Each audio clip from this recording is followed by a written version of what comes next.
Ladrões de Bicicleta, de 1948, do incrível Vittorio De Sica.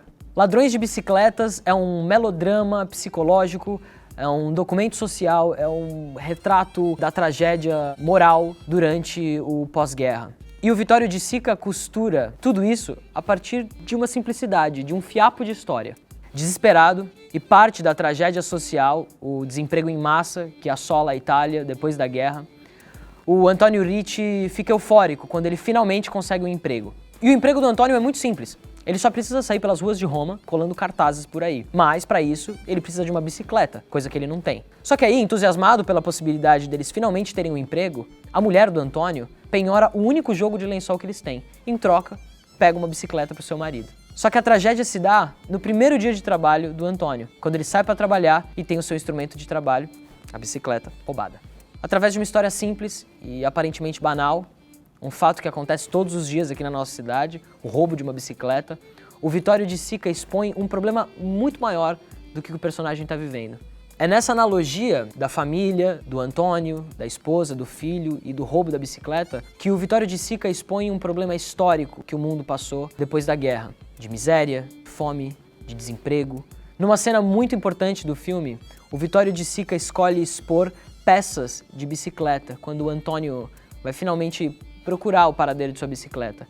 E através disso ele faz uma metáfora do homem moderno, principalmente do homem do pós-guerra. O André Bazin, crítico renomado de cinema, diz que o De Sica consegue fazer acidentalmente um retrato preciso do mundo. Então, através dessa saga do Antônio e o seu filho procurando o paradeiro da bicicleta, o De Sica expõe pra gente um problema muito maior do que essa história banal e cotidiana que acontece todos os dias na nossa cidade, por exemplo.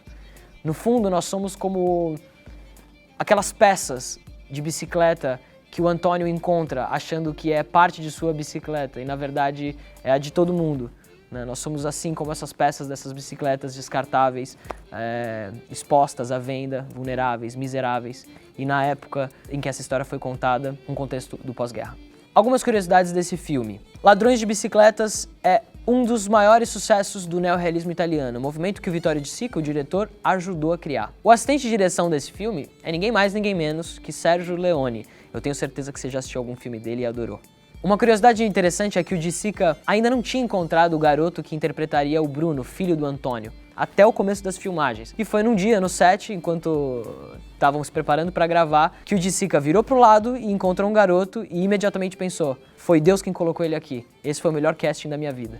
E como esse filme faz parte do neorrealismo italiano e seguindo a tradição desse movimento, é claro que eu não podia deixar de te dizer que todos os atores desse filme são amadores e todas as locações são verdadeiras e todas filmadas em Roma, a céu aberto. E como toda obra-prima, esse filme também teve passagem por vários festivais. Ele ganhou o prêmio do júri em Locarno, ganhou o BAFTA e o Oscar honorário. Esse com certeza é um dos maiores filmes de todos os tempos.